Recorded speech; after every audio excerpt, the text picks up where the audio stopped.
मी या शॉपिंग मध्ये जर कॉम्प्रोमाइज करते हे जर पिंट्या दादाला कळलं ना तर चिडेल तो माझ्यावर. अगं कॉम्प्रोमाइज नाही, प्रॅक्टिकल डिसिजन आहे हा. Guys relax please chill okay. आता मी तुम्हाला तो डायलॉग म्हणून दाखवू का? काय असतं बरं तो? या प्यार एक बार होता है, शादी एक बार होती है और साखरपुडा भी एकदाच होतो. अधिरा मलाही हेच सांगायचं तुला. आपण तसे कपडे ना एकदाच वापरतो आणि नंतर ते धूळ खात पडतात. अरे पण मग पडू देत ना, हा दिवस किती महत्त्वाचा आहे ते बघ ना.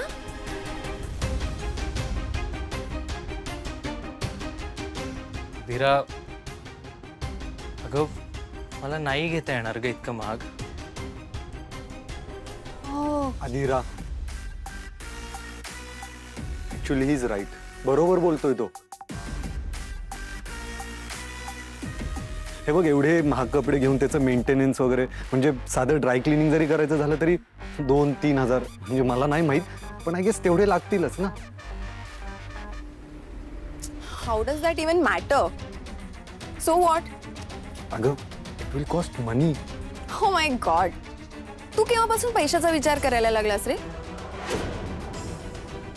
मी करेन खर्च ओके. हो ग तू करशील पण यांनी घेतले पाहिजेत ना पैसे.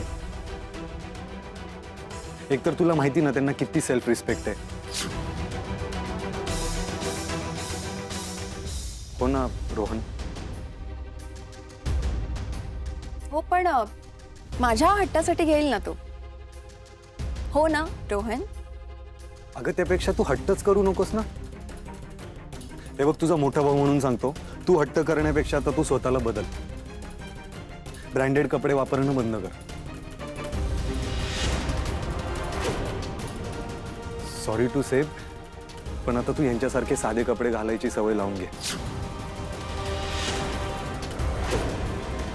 नो ऑफेन्स रोहन पण अरे आमच्या अधिराला सवय फॉरेन ट्रिप तिकडेच सगळे शॉपिंग करते. पण अधिरा आता हे सगळं बंद. आता हे बघ मला सांग हे तुझे नेल्स किती एक्सपेन्सिव्ह आहेत. रोहन तुला सांगतो हिच्या नेल्सचा जेवढा खर्च आहे ना तेवढी आमच्या घरातल्या एका सर्वांची सॅलरी आहे. पण अधिरा आता हे सगळं बंद. कारण अगं आता तुला सासरी जाऊन कपडे धुवायचे आहेत, भांडी घासायची आहेत, लादी पुसावी लागेल आणि सगळ्यात महत्त्वाचं कुकिंग. तुला कुकिंग शिकलं पाहिजे कारण त्यांच्याकडे कुक्स नसतील ना. कारण आता ते तुझं घर आहे त्या घरासारखंच तुला वागावं लागणार आहे. अंजुमन तू जरा जास्त बोलतोस ओके. मी एक मिनिट मी बोलते थोडं मध्ये. म्हणजे घरी काम करण्यासाठी अधिरेला आम्ही घरी नेत नाही होत आणि आम्ही सुशवर जितकं प्रेम करतो ना तितकंच अधिरावरही प्रेम असणार आहे आमचं.